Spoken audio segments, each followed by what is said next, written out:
Ambe masara manifu ninga awale nyumando yusu alemi dugu nyumanje ambela jili kenema nyana ambe afu danti efulimina yusu ki yere fu ningi wale nyumando biye trataye kalo kile bisabado ambe utu kalo la do kwa mako chocho kalo samba fla ani muga ani fla yusu enine ambe shijo baminda kono fari yere do akafsa biwa akafsa alhamdulillah alaka nugo yauke amina mama be no be ka do dogotoro kabolo kani watina walima mamu mbe nolu farimandi ula ko ala ka nogo yake bano ula ninga bampew asana man tan manogo de o alibi ala ka musaka kun dutugula amina rabbi ote yusu ikado dukono bi aweni wemba de bi kafo do worete ikado bana ko ndumbe mauka nga nogo ya bay ala ka belajele nogo ya o yusu minye ikado kuna fundi gafe niyo wati abisebe nanzarakala enine ambe aninga bamayele mabamangala jama fama bese kutafa do chugomina ambe ikado bamindawo ale togola sijo kono ni wati na be renouveau tele ale kasijo kofo o mamu be kan naje ikado jabarani safe ambu fu ka chage dala ni wati na ka wulika jonu ka timinanja o sakmana minye ikado ka fo bulu koni kembe ka profon chama mine bide amina nedu chama mine bide la josi alibi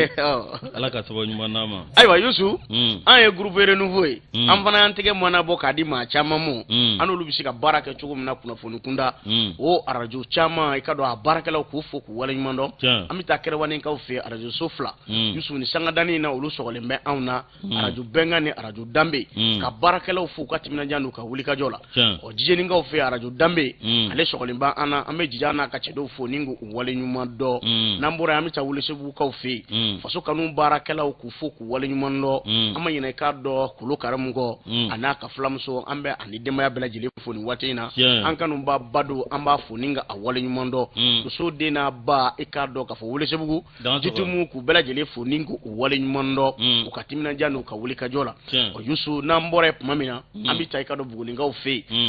minye kado buguni kunga barakela ku fo ningu wale nyumando vie beni wati na nga musokoroba nyuma bafanda demfra bolado anaka chokoroba ambufu ni wati na ningu wale nyumando minye isa kababurange ikado amadi danyo jura ka fe chendu lame baw ku fo ku wale nyumando ukatimina ja anuka wulika jola sanga ani watu blajelela dana FMB ikado ka fo kenyibani wati na flake sara mabuja lo ka fo ninga wale nyumando arajo mamelon kebila arajo mamelon tamani arajo mamelon sigaso arajo mamelon kulukoro ikado ka barakela bela jele fo ningu wale nyumando nyema babbe ni wati na bega kone ire fado amba fo ni wati na ninga wale nyumando tisa FM kono bamako ya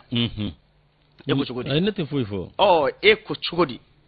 enete fuifo namborai ikado arajo jongaga FM ikado ambe abarakela fo ningu wale nyumando yusu mimi talike yele maninkaula ufo badabada fuli danti fulimina domba FM ka barakela bela jele fo zumana kita ani abaranywa bela jele ikado amba fo ninga wale nyumando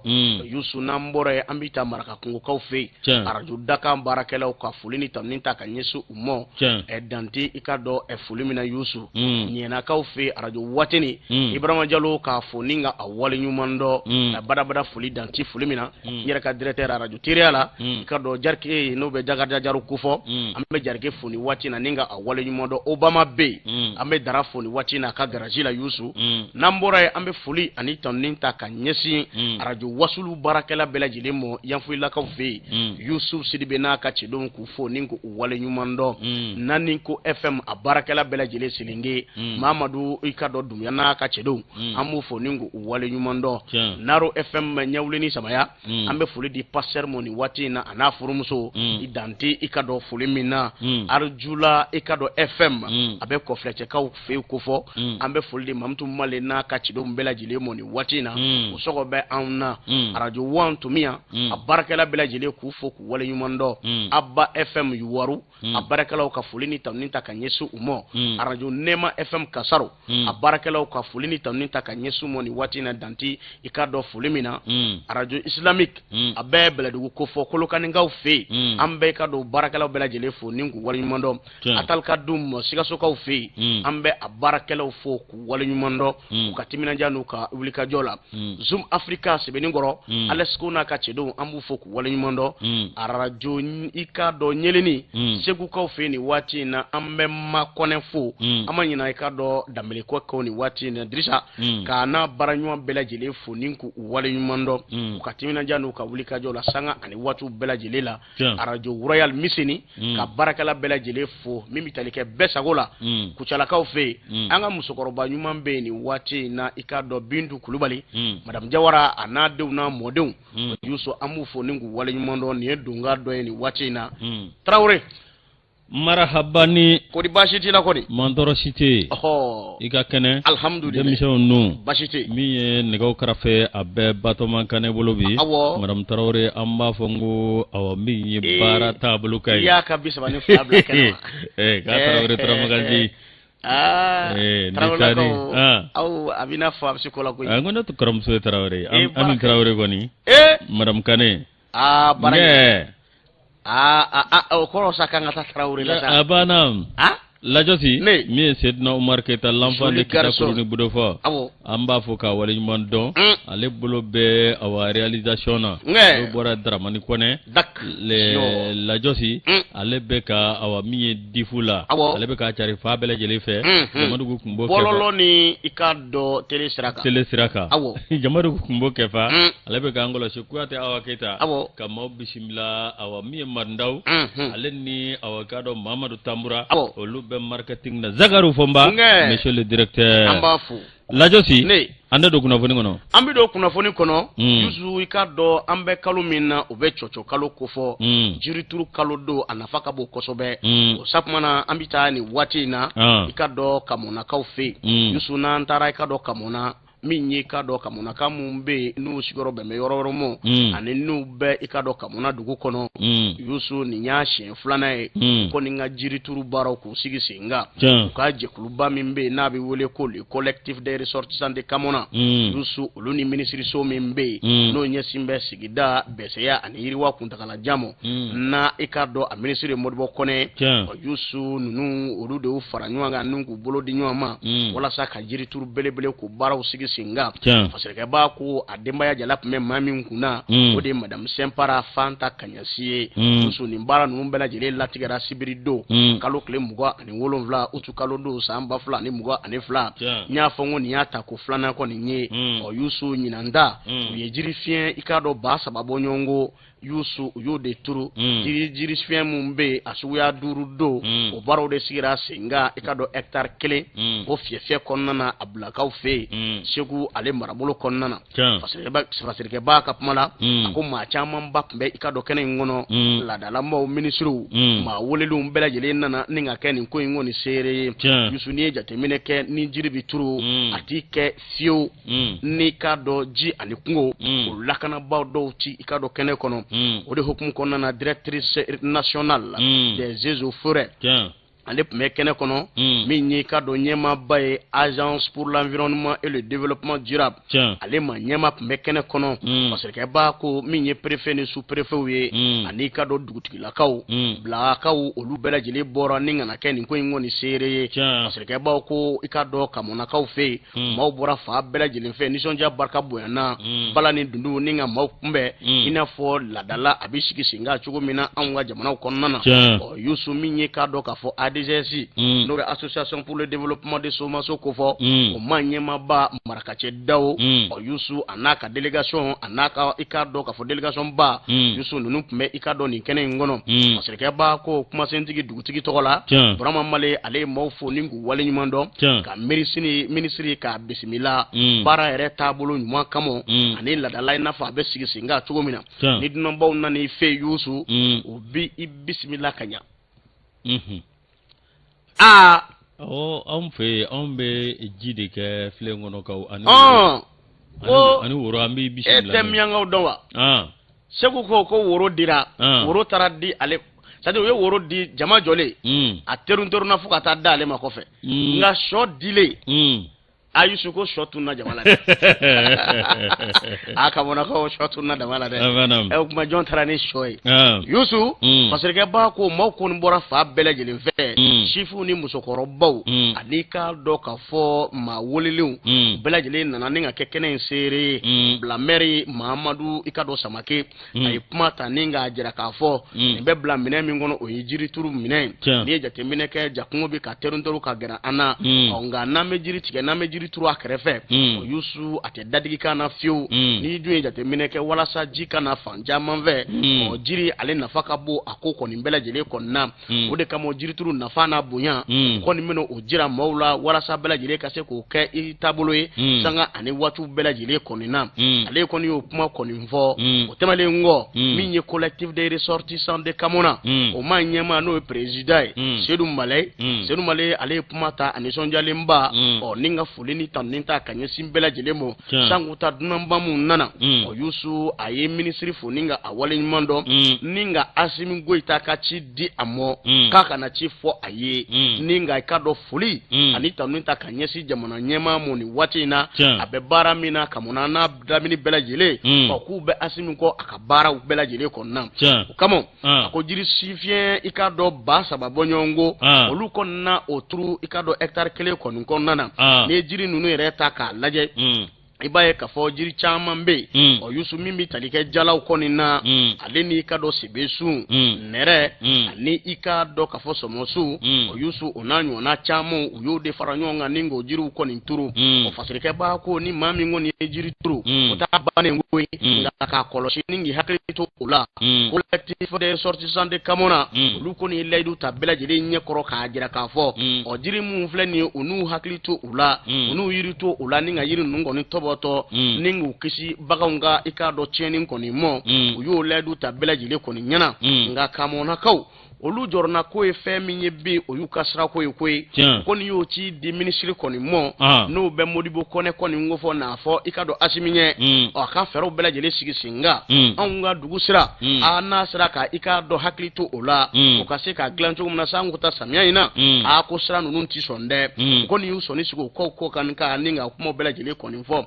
o temele ngo ministry ere pumata modibo kone akoni ni sonja bay ale bolu bi abe Kamona ka fo wale nyumando ka blakaw fo ku wale nyumando ka segu marabolo bela jele foni wati na dante folemina kumbele mi yere tara kale modibo kone yere koni segere Ayusu ikado ko nisonja barka buena ale yoro kosobe o de kamo ale ministry bi mi no nyesimbe sigida beseya anika do yirwa kuntakala jamu onna na manya ka fo jiri turu kungo kibaro bike sina abe blamine mi ngono Yusu o yibela jele kase ka ka kuna doniye ni anga jamana yere ta ka laje anwa jamana dunga fa jamana ye onga balo ikado obi yiri wani feminye o ye sanji fana be yiri wani feminye o jiri turu ni jiri turu baraw nanyo matarafa bi ke sababu ni sangani ngonnana jama kafalun flenyo anga chugo mena Yusu abdim fana be keleya kofo ni be beni ikado sigi yon mo baro fani kofo o kamo akoni ya jira kafo jiri turu li kanno kosobe akafsa maw fana mo ango kangu na doni sanga ani watu bela jelela nga minye jamana be dabulo binga ayi soni sigo ko kade ayi dama suya ka puma dofo ako ame wati mine na fo sisa majugu ba antula o sigida konna ni ma wore mu yira mini ka do dugula mawti kele ayi ko foli ka nga frinjugu ye wala saka bara no ya ubulo ko koni nafaka bu ko so be ale soni sigo ko koni nga ako anisonyale a kabe Kamona ka fo ningu wala nyumondo bara ereke chugo jumana ama daudromo de ministry modibo kone ay jibondo kelendi ikado Kamona kawmo ninga sefa war million gelenda oka minye jiri nunu otobotolinu koloshilu baro belajile o Yusu minye kado kafo ninkene bay ninkene sanuma bay asangoro tarani Mahamadou Dambele dabara alena ka chedo ba memo belajile nana ningu bla uflanu debela bla morike a bisiri jara afana yara yira kene kono koy ko kene ngoni ngara kene sanuma bay barakache ikado daw soma ikado kafo jereje kuluba minye sime yiriwa baro mo somaso a oluka delegation ba beni sonja soro akoko ni ngonnana oni duye jatemineke bi a Kamona ko ko u kɔni ye u sɔnni sigi fɛn min kan kosɛbɛ o y'u ka sirako ye dɛ jamana ɲɛmɔgɔ k'u hakili to i ka dɔn sirako kɔnɔna o ko in kɔni diyara kosɛbɛ maaw bɔra fa bɛɛ lajɛlen fɛ ni kana ko in tɔ k'a sankɔrɔ ta Segu Jara n'a ka cidenw tun bɛ kɛnɛ kɔnɔ i bɛ Segu da Jije Segu kɛ a tun bɛ kɛnɛ kɔnɔ n b'a dɔn kɛ Sanankɔrɔ Gɛrɛ Segu ale n'a ka cɛdenw tun bɛ kɛnɛ kɔnɔ nka ni woro dira ale bɛ t'i jɔ fo bɛɛ kɔfɛ de u bɛɛ filenin di ka taa filenin bɛ di ka taa woro bɛ taa s'ale ma nka ni sɔ kɔni dira ale bolo jalen de bɛ to ka sɔ kɔnɔ a bɛ tunu sira la minisiri de y'a minɛ wa walima i k'a dɔn k'a fɔ kamonakaw de y'a daraki wa walima marakacɛ de y'a daraki wa ɲininkalikɛla sɔ in kɔni bɛ ɲini na fa bɛɛ lajɛlen fɛ ni maa min kɛra sɔ ye fɛn sa ko ka fɛɛrɛw sigi sen kan Segu Jara sigi bɛ k'a ka sɔ kɔnɔ Lajɔsi kɔrɔfɔ ɲana Tayiru Male ale tun ye ciden kɛrɛnkɛrɛnnen ye kamonakaw fɛ yen Yusu ka a kɛnɛ kɛra kɛnɛ wasalenba ye an b'u fo ni k'u waleɲuman dɔn Lajɔsi ni maa min ye jiri turu i ye nɛɛma ladon jamana kɔnɔ i ye sanji wele Lajɔsi aw ka dɔn i ye dun ka fa sabatili sera i y'o taama min ye an bɛ sɛbɛn da Dr Yusu Jawara aw ka dɔn tako 7 fɛ jɛkulu min bɛ yen n'olu bɛ ko labɛn maa minnu bɛ yen n'olu ye ca ɲuman kɛ san kɔnɔ i ka dɔn o ca ɲuman aw ka dɔn ko ko ɲuman d'u ye Lajɔsi a bɛ tali kɛ cɛ ni muso bɛɛ lajɛlen kan min ye jamanaden bɛɛ lajɛlen bɛn bɛ a la o jɛkulu aw ka dɔn ko Kɛwale People Magazine Kɛwale People Magazine u nana ka na aw ka dɔn min ye Yusu Jawara Dr Yusu Jawara n'ale parti yɛlɛma o ma ɲɛma ye u nana ka na ale sugandi ni ka kɛ Kɛwale People en politique de l'année u y'o jɔn ɲɔgɔn ta ni k'o d'a ma min ye aw ka dɔn san n'a ka san bɛɛ lajɛlen Lajɔsi awa maa o maa bɛ yen n'i bɛ baara ɲuman kɛ Lajɔsi don dɔ i kɔni b'a tɔnɔ sɔrɔ don dɔ min ye o ka fɔ ka bɔ a la baara ɲuman o tɔnɔ ye aw k'a dɔn min ye a lakodɔnni o de kɔnɔna na sa min ye aw k'a dɔn maa minnu to a bɛ sɛbɛn nin ko la ani jateminɛ bɛ da maa minnu kan min ye aw k'a dɔn tiɲɛ yɛrɛ la minnu bɛ baara kɛ entrepreneurs b'o la artistes b'o la blogueurs b'o la politikimɔgɔw b'o la Lajɔsi aw k'a dɔn journalistes b'o la min ye aw k'a dɔn aw maa kologiri minnu jɔyɔrɔ ngolo sa o tɛ baro nana ni jɔnjɔn ye Umaru Besiribe meilleur présentateur télé ani Burama Jawara PDG Ibi Group o fana ye entrepreneur de décennie ale y'o jɔnjɔn o dira ale ma baara ɲɛna Kɛwale People min ye aw k'a dɔn Dr Jawara Lajɔsi aw k'a dɔn ni maa min filɛ nin min ye aw k'a dɔn aw politikima don Yusufu Jawara ni yɛrɛ tɔgɔman don ni parti min bɛ yen n'u b'a wele ko yɛlɛma o maa ɲɛmaa don min ye aw k'a dɔn ni jɔnjɔn taara k'a d'a ma a ma bala maa si la bawo i k'a dɔn bɛɛ lajɛlen sɔnn'a ma k'a fɔ nin ye denmisɛn min ye a kunkolo b'a kan da la Dr Yusufu Jawara Chambre internationale du Mali GCI Mali Dr Yusufu Jawara min ye ale ka wuli ka jɔ min ye aw ka dɔn politique taasira la o kɛra sababu k'a dɔn aw waati min na min ye u ka congrès o min bolo dara n'o ye congrès ta ko sabanan ye aw k'a dɔn min ye parti o nana ka na danaya ta ka d'a kan k'a sababu kɛ mun ye min ye aw k'a dɔn Musa Mara de tun ye maa ɲɛmaa ye ale nana ka na Musa Mara a nɔrɔ bila dɔwɛrɛ tɛ aw ka dɔn tɔnden bɛɛ lajɛlen jɛ n'a kan min ye parti politique a maa ɲɛmaa min tun bɛ yen n'a y'o nɔrɔ bila i k'a dɔn o fana u bɛɛ lajɛlen sɔnn'a ma k'a fɔ nin jɔyɔrɔ a bɛ se k'a fa cogo sugu bɛɛ lajɛlen la Lajɔsi o ma sɔrɔ dɔwɛrɛ fɛ a ka danaya Lajɔsi a n'a ka faamuya a n'a bɛ se ka jamaw fara ɲɔgɔn kan cogo min ni ani hakilina min b'a la ani taabolo min b'a la Lajɔsi n'an b'o wele ko vision politique min b'a la Lajɔsi u y'o bɛɛ lajɛlen de jate minɛ min ye k'a ta ka kɛ parti ɲɛmaa ye yɛlɛma kɔni ye parti ye bi Yusu o waati de bɛ olu ɲɛmaaw bolo k'a fɔ k'i bɛ si kɛ ɲɛmaaya la ayi o tɛ yen dɛ a bɛ yɛlɛma dɛ ko ne parti tɔgɔ fɔ dɔrɔn i b'a tigi tɔgɔ fɔ ayi o tɛ yen dɛ Lajɔsi n'i ye yɛlɛma fɔ dɔrɔn a bɛ hakili jigin Amidu Dunbiya la commune 1 ale de ye muso kɛmɛ duuru k'u fara ɲɔgɔn kan ka formation k'u former fɛn bɛɛ lajɛlen la galadon ni pâtisserie ni fɛn bɛɛ lajɛlen i b'a fɔ ko Adamu Sangare cɛ o ka da lajosi min ye aw ka dɔn docteur Yusufu ye lajosi aw ka dɔn min ye tiɲɛ yɛrɛ la ni ye jateminɛ kɛ nin tali ka d'a ma a ma bala maa la lajosi a sɔrɔla yɛrɛ kɛwale fɛ min ye aw ka dɔn o danna de kɔnɔna na min ye u y'a ta ka kɛ jɛkulu min bɛ yen n'u bɛ wele ko cadre d'échange des partis politiques lajos u y'a ta ka ko maa ɲɛmaa ye dɔwɛrɛ tɛ aw ka dɔn basigi min b'a la ani i ka dɔn ɲɛdɔn min b'a la ani hakilina min b'a la lajosi aw ka dɔn a yɛrɛ entrepreneur don pharmacien don lajosi aw ka dɔn min ye tiɲɛ yɛrɛ la politique la u b'a wele ko u bɛ nin maa sugu wele de ko visionnaire politique lajosi min ye aw ka dɔn docteur Yusufu Jawara ye i ka dɔn ale kɛra sababu ye min ye aw ka dɔn académie yɛlɛma min ye aw ka dɔn a y'o sigi sen kan hali y'a sɔrɔ a yɛrɛ dagalen tɛ Bamakɔ docteur Yusufu Jawara min ye a ye Mali bɛɛ lajɛlen don ɲɔgɔn na walasa ka taa Mali kɔnɔna dɔn k'a dɔn fɛn o fɛn bɛ Mali kɔnɔ gɛlɛya minnu bɛ yen lajosi ani degun minnu bɛ yen k'o bɛɛ lajɛlen dɔn a ma sigi faaba dɔrɔn kɔnɔ dɛ ale kɔni bɛ k'i ta kɛ a wa jala ye fa bɛɛ lajɛlen fɛ n'i y'a mɛn i bɛ maaw kungo ɲɛnabɔ i ka kungo dɔn k'a dɔn fɛn min b'u kan baraka ye lajosi min ye aw ka dɔn a yɛrɛ dagayɔrɔ Mopti min ye aw ka dɔn bɛɛ lajɛlen b'a dɔn a ka maasabaya a n'a ka adamadenya lajosi aw ka dɔn min ye a ye taasira min minɛ sa min ye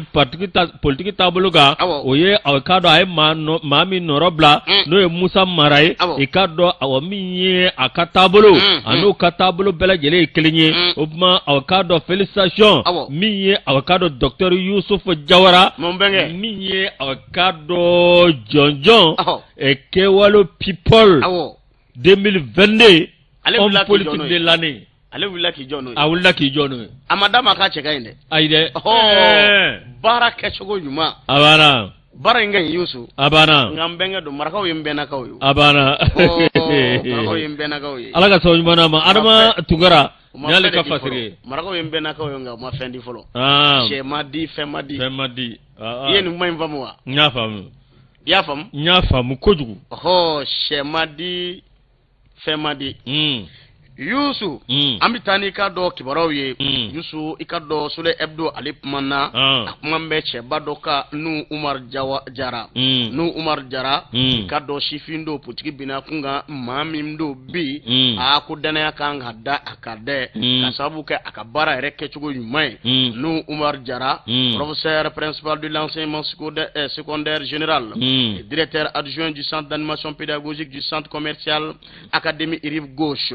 bɛɛ ba numanbolo y'a fan ko fɔ Yusu Bamakɔ kɔnɔna na an bɛ don min i n'a fɔ bi Mali kura baaraw ko walasa a ka sinsin n'u ye i ka dɔn nin cɛba in fara u yɛrɛ kan a bɛ kɛ sababu ye ni ka baara ɲɛ u bolo masakɛ b'a kuma na a ko min ye a bɛɛ i ka dɔn mairie kɔnɔ kabini san 2016 waati ko mairie rurale de Kambila o mairie kɔnɔna na Yusu a ɲɛsin bɛ fɛn min ma o de i ka dɔn ka fɔ kalanko kɛnɛya ko ale ni sifinw ka kunɲɛw olu ɲɛnabɔli mo Yusu a sugantira k'a to tɔn min na o de PRVM faso ko ye masakɛ b'a ko o jɔyɔrɔ a ma ta ten dɛ a ye baarabaw kɛ walasa k'o jɔyɔrɔ kɔni sɔrɔ a kɛra secrétaire général de la sous-section ye commune rurale de Kambila 2016-2018 secrétaire général de la section de Kati 2019 an bɛ don min na i n'a fɔ bi ordinateur do i ka dɔn section 5 tɔgɔ la Kati marabolo kɔnɔna na section Kati Kalabankoro Jalakɔrɔji Welesebugu Yusu fo ka taa se Sibi mɔ parce que b'a ko k'a daminɛ san 2020 na ale ye coordinateur de la région de Kulukoro o parce que b'a ko o baara ɲɛdɔn mun bɛ a la a ye politique baara mun kɛ ani sigida maaw gɛrɛlen don ɲɔgɔn na fana o de kama o danaya dara ka i ka dɔn debitiya yɛrɛ kadara kɔnɔna na a ka se k'a kɛ i ka dɔn cɛbɔ kɔni ye o ka tɔn yɛrɛ tɔgɔ la tɔn farala ɲɔgɔn kan i ka dɔn ni ka fara ɲɔgɔn kan ka cɛbɔ fana fara ɲɔgɔn kan PRVM faso ko ASMA CFP parena UM RDA ADG JS a horonya aton yusu apme oto de konnana yusu lu de farala nyanga ninga ke chebo ye wala sa ikado ka debte anyinu baraw ko ninge nga bureau biwolo vla bureau biworo anifla bonyongo commune la demande konnana cour constitutionnel alu ko ni o nafantanya o kara gbole abay o mo o wulika jonna na ke debte ko ni fe fa bela yelen fe par exemple o farala nyanga ko collectif des députés démocratiquement élu nous koninga ikado ka fo jabu ndaragelu la cour constitutionnelle fait yakli bala wati lawa e retanti kunta kunyemo e tanti ke obe jono manasa on tanti ke ame domine komi bi yusu alna soro o joro ndarakiru ula o mu baro ka bara la ikado sigida kono de malikura baro ikado apma ma fo ka soro numbe abara la kabande o de kamo kabini samba fla ani muga yusu ye jekulu do sigi senga le réseau des forces vives de la commune de Kambila kadebe yata ka nyesi transition mo o be bara baw ke kuna fundi keno be sigi senga fenyi ikado ka fo kuna fundi kundai ani kuna fundi ngolo no be ta ka fintigu segere ubina ni hakilina mege sawi ninga twara jwele di mawmo ka maw hakilina usigi baro were tabulu nyumana koy dugu baw ne dugu denu ngonnana nu Umar Jara ayo baro ko ninge Yusu fasirke ba ko ningo je kulu do fana be yo sigi singa réseau de formateurs qualifiés akati o baro sigira singa Yusu wilika jo chama ngera wika do fen chama sigi singa fen be ge sawi kalango ni ka do hakilina Charlie Baro sokolu sabati anga jamana kono chugo mina Yusu uye shifin keme bonyongo kati marabolo konna na kolu dege kado bese ya barawla ojo be sigi senga chugodi yo baro bela jeli sigi senga sanguta ame wati mumfanana no be jiri turu wati ko ngofo yo kabati barawe sanga ani watu bela jelela abe baraba fana sigi senga sanga ani wati mimi ke kado marabolo chama ngono kerengere nyala kati kamila nchiba daba awe baraba ke nunu minun konnana demenyonya kadara konnana ika doka fokene bina kunga uraji tambo nyongo Kambila ko binun konnana fufalaki adira kado mawmo Yusu uyu haklito misrula ye bara chamange Kambila tubabu jiba o bara nun fana kara sobe ninga no chama ye fenjamana o de kamo sigida maw ko ni nya jira ka fo ambe domine nafo bi nu Umar Jara ko transition mo kange haklito Allah ale ko ne malikura bara damine kabidi lawalo ko naw nga bibi na chebado cheba min fana na hakliba akasigida ko na ni heka dobolo mana bora no fe o Yusu ka bise ka bara nyuma mbadi ke ika do jamana ngoni nye wa ibara munge idala ma were de be wuli ka dola anu fe bi ala na ka bara ke chugo nyuma kamo Yusu zanjara sule ebdo abana ala ka nguna ja ami ala ka sawnya wana sula ta wati sira sare anga ta juaro ambe ta groupe commerce fe flo Abdoulaye Maiga afuka wali Mariam Diallo pharmacie Kura Versi aminya anga chokoroba nyuma kaka do kanya aja sanugo zerlina kanya aja sanugo amba foninga wali nyuma no anadeu na modeu amanyina ka do ka fo Adam Sisugo ko maître Demba kam sokoroba amba fo di wati na ninga awali nyuma do tanti jaba madame Sal amenu numbela jelefo anga tasugula aya sogole to renouveau télé la abela jele ka wasa soro yoro Yusu ambora sugula ni wati da kado ambe sugula mo fo ningu wale nyumando danti efulimina abeibulu kay gouverneur Moussa Balashi soko amba fo ka san gouverneur mi Ousmane Sangare ambe nu bela jele fo ko wale nyumando Sumare wasi soko do no Moussa Bala Sumare Sumare bismillah Moussa Bala Sumare ama fo ni wati ka wale nyumando bismillah la josi mi ambe sebenda ata mi indicateur du renouveau danya leta la josi awakado mi hôpital régional Kulugoro la josi awakado megetan la josi awakado minye tinyera la mbala mingundo mbala o mbala o tambe kabwe atwage munye la josi awakado minye tinyera la ministère de la santé ani entreprise de construction mimbe nuba wole ko anta construction la josi awakado nunde ko ne nimbara belaje ge ajoli ko bolu de bolo ajoli ko bolu bolo la lajosi awkado minye nyerella lajosi bay ka fo minye akilna falen valengo minye kabini sam 2021 minye février kalot leta anikele lasi awkado minye nyerella baro koni awkado akoni alusu lasara doni kazo ke munye minye awkado nyerella ko chama ko do onu tabole lasi ngai kado awani wati na miye hikado bara kwani adamne na miye awkado baro damne ne miye awkado angulugorokau miye awkado administration mo ani parti politico fokata se anga awkado awama koroma ani anga dugula dalatigo almami abela jele kwani niso jayira miye awkado ministre mimbe noye madam Jaminatu Sangare madam Jaminatu Sangare awkado aleko ne wulika joke nigi kunda ni yoro inga miye awkado kalo tlemga ani duru temne lajosi awkado awamiye nyera la asaraka talaje asro bara udamne na kabini kalo tlenani miye awkado ni mivleni miye awkado madam Jaminatu Sangare aleko ninga wulika joen kunti dore katinya da bara tabuluka odo kono nana awkado ninkalo kale ngono miye awkado kalo kale ngono nyela ministre na ka delegation ay delegation baw olu eta ko flade ken yoro ko walina ka segin chama ere ka kulugro awo katalaje kulugro bare mi chugubina ministre mani ni da ko ka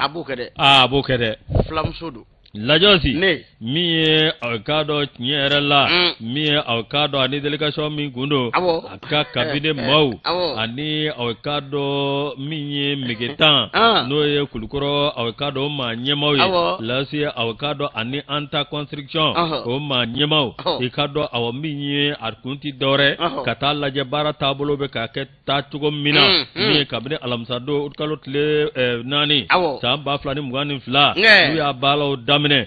ikado kasika ka bobela jelela minye entreprise anta construction olu koni ube baralla usenu bolo minye awkado nyerella minye awkado madam Jaminatu Sangare ale ministre la santé ale koni ajira ako jongo ala baraw be katani awkado habulumi abe katani tabolo nyumaye minye awkado ngabaguru folo kundara mami ve oye awkado minye fantasy biye docteur Fantasy bi nale franc ministre de la santé et des affaires sociales minye février lot le tangele samba flani muga anikele minye awkado awa hôpital régional de Kulukoro la josi awkado minye nyeralla nafulo mimbe do nina anafulo bitijo milliard ta anifla ana kungamvena la josi bara bela jele kunganga ke samfla awkado minye kalo muga aninane ngami maga gato da lajosi miye awkado nga ibe ka fo awa miye apmijo hectare ta anduru de kan miye awkado bamayele made nana kana do alla lajosi ko kera sabu no kera miye awkado bara tabolo ka lasik ngodoni lajosi miye awa yele manyuma mimbi ka do alla fe mimbe awa jinogo munumbe ka do toroso ko nana oluju awkado olube o ka olu tasiraw kolu bela jele bo minye anikado helicopter ukanga jigi yoro mi ni awa banabaton kera kabita helikola minye ukanga jigi yoro mi o jigi ngene no temena kaboy minye awkado awa minye katani kuranzira kurammi no betalike energy solaire la no temena kaboy minye awkado ka réseau sigi mi awa ani informatique wala sa awkado courant o kana sika tiga chigoshila wa minye awkado video surveillance lazi awkado ka kolosili ke dondani mbota awkado o bela jele lasu olu nado akono lasu no tabara ka boy minye awkado ministère de santé ani anta construction minye awkado ko no bela jele ngane nyuma ndo koy bara tabulu nyumana mko sika ka bo bela jele la lazi ngai kado awa minye ngoye mi awkado ayoro dugolo ko lasu ode ma fese ala ko nyuma ko de kara sawye mi kam gelani do barawla layosi mi ye aw ka dɔ yɔrɔ min lasagona mi ye aw ka dɔ ka fɛsɛfɛsɛli kɛ n'o tɛmɛna ka bɔ yen lajosi awa i b'a ye k'a fɔ min ye aw ka dɔ taabolo minnu bɛ yen min ye aw ka dɔ yɔrɔ ma yɛlɛma dɛ nka min ye aw ka dɔ kulukoro sira a bɛ dilan na tuma min k'o kɛra sababu ye k'a dɔn ka bamayɛlɛma dɔn a dɔw la layosi k'o de bɛɛ lajɛlen kɛra aw ka dɔ min ye fiɲɛ ye baara taabolo ma siraba datɔ o ye aw ka dɔ bisibasani dɔ ko la lajosi n'o tɛmɛna ka bɔ yen min ye aw ka dɔ tiɲɛ yɛrɛ la i b'a ye k'a fɔ yɔrɔ dɔ tun bɛ o tun kan ka taa bɛn kulu mandan ye baara cogo a bɛ gɛlɛya o la lajosi u nana ka na fɛɛrɛw de tigɛ sa min b'a to baara bɛ se ka kɛ k'a sɔrɔ gɛlɛya ba ma y'a la lajosi aw ka dɔn min ye kulukoro a ma ɲɛma n'o ka aw ka dɔn mɛri kulukoro mɛri bakɔrɔba kane ale kɔni y'a ka nisɔndiya yira k'a jira k'a fɔ nin waleya min bɛ ka kɛ ko nin na kɛ aw ka dɔn ŋɔnibɔba ye kulukorokaw la a na kɛ ŋɔnibɔba ye min ye aw ka dɔn maliden bɛɛ lajɛlen sen na k'a sɔrɔ kɛ aw ka dɔn ni nin jɔra a ti jɔ kulukoro kelen dɛ a bɛ jɔ mali bɛɛ lajɛlen de ye lajosi awɔ an bɛɛ tɛ kulukorokaw ye wa an bɛɛ kulukorokaw awɔ an bɛɛ kulukoroka an ka maire de tɔgɔ ko bakɔrɔba kane ko bako kamaliyatɔ de ye bako ye a banna lajosi min ye aw ka dɔn tiɲɛ yɛrɛ la bɛ k'a fɔ baara kɔni a bɛ sen na lasa a sika ka bɔ bɛɛ lajɛlen la baaraw aw ka dɔn ni ala sɔnna ma ni nin kɔni aw ka dɔn n'a jɔra madame la ministre de la santé lajosi filamuso développement social a kɔni ye a ye nisɔndiya yira baara bɛ ka taa cogo min na baara bɛ ka kɛ cogo min wa i k'a dɔn awa min ye o y'ale nisɔndiya min ye o kan ka taa n'o sira kelen i k'a dɔn awa min ye i n'a fɔ jamana ɲɛma Asimu Goyita ale ye min ɲini min b'a to aw k'a dɔn baara bɛ se ka kɛ ko ɲuman min ani jamanadenw bɛ se ka lafiya kɛnɛya taasira la cogo min na o de kɔnɔna na sa min ye aw k'a dɔn tiɲɛ yɛrɛ la nin na kɛ sababu ye hali bi ka danaya ta ka da an ka aw k'a dɔn kɛnɛya tigilamaaw kan lajosi min ye aw ka dɔn hali bi kulukorokaw ani maa ɲɛmaw bɛɛ lajɛlen ka danaya kurakura aw ka dɔn an ta construction a maaw kan o tuma an b'a fɔ n ko ministre de la santé Asimu maa ɲɛmaa bɛɛ lajɛlen an ta construction ko merci nin diyara an kulukorokaw ye Yako Dumbia ni ale ka fasire an y'a bɔ indicateur kɔnɔ ko an bɛ fulamuso fo Jaminatu Sangare cɛ bɛ ne la ko ne ko fulaw ma n ko Bamakɔ yan ne ye fulaw ye ka dɔn dabakala feere la o kɛra a nɔnɔ feerela ye Jaminatu ye Janjo Masa yɛrɛ fila vɛsi donna fa b'a kadiri furu yɛrɛ ko e ka furu ni ye i b'a fɔ ko jagajigi Yusu i k'a dɔn an ka taa Bilakaw fɛ yen n'an taara Bilakaw fɛ yen Soleil Hebdo kumanen bɛ a ko Asimu Goyita ale tɔgɔla kupu baaraw sigira Senga Dawuda Buhare fɛ Yusu nin y'a siɲɛ fɔlɔ kɔni ye nin baaraw ka sigi Senga ni nka i k'a dɔn k'a fɔ jɛkulu 16 n'o bɛ équipe 16 ko fɔ sigida kɔnɔna na ni ngolu kari ɲɔgɔn na yanni 22 cɛ walasa baaraw bɛɛ lajɛlen bɛ se ka kuncɛ cogo min na 22 kɔnɔna dɔw wɛrɛ tɛ Asimu tɔgɔla kupu Dawuda Buhare un entrepreneur social Yusu ale ni chifu ne farala ɲɔgɔn kan ni ka se ka ni baaraba in n'o bɛ nin dolaciba in kɔni ko fɔ ni ka sigi Senga Asimu Goyita tɔgɔla walasa i ka dɔ bila k'a bɛɛ lajɛlen bɛ se ka don da kelen fɛ cogo min na ni ka bɔ da kelen fɛ bari sabula dolanta ale ye fɛn ɲumanba ye i ka dɔn anw ka jamana kɔnɔ a baaraw sigira Senga kalo tile 21 waati utu kalo san 2022 Yusu ni je dun ye jateminɛ kɛ i b'a ye k'a fɔ Dawuda Buhare ale de kɛra sababu ye ni ka nin ŋaniya in kɔni ta walasa sigidaladenw Yusu bɛ se k'u tɛgɛ di ɲɔgɔn ma cogo min na ni ka don da kelen fɛ ni ka bɔ da kelen fɛ équipe 16 bɔ ɲɔgɔn ko Yusu olu de bɛna baaraw bɛɛ lajɛlen sabati parce que b'a ko baaraw kun fɔlɔ yɛrɛ kɛra ka bangoye nka min ye i k'a dɔn k'a fɔ a finali ba ye o de bilalen bɛ ka kalo tile 22 kɔnɔ septembre kalo san 2022 Yusu wele bilalen bɛ Asimu Goyita mɔ wele bilalen bɛ Maliki Jaw mɔ ninnu bɛɛ lajɛlen sen bɛ se ka ye kɛnɛ kɔnɔ cogo min na ni ka kɛnɛ in kɛ kɛnɛ sanumanba ye Dawuda Buhare yɛrɛ ka kuma la ko a ma nin kɛ kunfɛ baaraba min bɛ ka kɛ furancɛ fanga maaw fɛ bi a dugulen tɛ maa si la maa man k'i sigi ten Yusu bilen an ka an tigɛ di ɲɔgɔn ma an sifin damaw walasa ka baara ɲumanw kɛ kabini ninnu nana fanga la Yusu ko baara caman bɛ ka sen sɔrɔ o ye lakana sira kan o ye mara yɛrɛ kɛcogo ye yuruguyurugu kɛlɛli la Yusu ko baaraba mun fana bɛ sen ni waati in na an mun ye fasodenw ye n'an fana y'u dɛmɛ u bɛ baara de jɛ u bolo o de kama ale kɔni ye ka dɔn nin coupe in kɔni sigi sen kan nin y'a édition fɔlɔ ye nin y'a siɲɛ fɔlɔ fana ye ka dɔn bila kɔnɔna na a tɔgɔ da bɛ i ka dɔn super coupe le colonel Assimi Goïta ko équipe ta ani wɔɔrɔ Yusu olu de bɛna Masaraka sɔ kɛ ta la ni ka nin baaraw ninnu bɛɛ lajɛlen jalatigɛ kalo tile 22 u bɛ anw ka yɛrɛma hɔrɔnya don kofɔ n'o bɛ le 22 septembre kofɔ 2022 ko wele bila an bɛɛ ma an n'a ye kɛnɛ kɔnɔ ni Ala sɔnna ma Lajosi do kono ka bi boli do bismillah Lajosi awakado ammi sebenda sebe mi namba ta oti dore Lajosi awakado minye le témoin minye renseignement et la lutte contre la fraude minye direction des enquêtes et renseignement de la douane ni awani to kura dara ni to kura ni olanga ikado awaye to da yoro la chugo ni ma bla anyefe mami awakado no ba don mami awakado ni awakado akawulika joka bo wa mami na aladrile abala wa mami na kalana adoni bala fiko de blae o miye mami blarai ina fo fe mi nyina awakado o wala bela jelembo tigila mala o jageli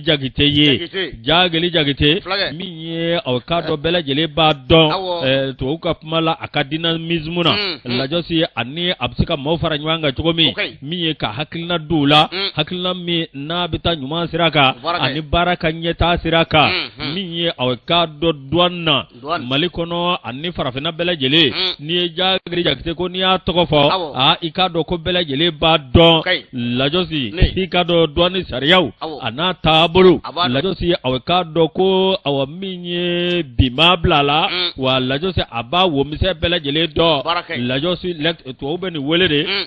l'expérience en plus Lajosi mi awakado nyera la do te Lajosi awakado jagali jagite yani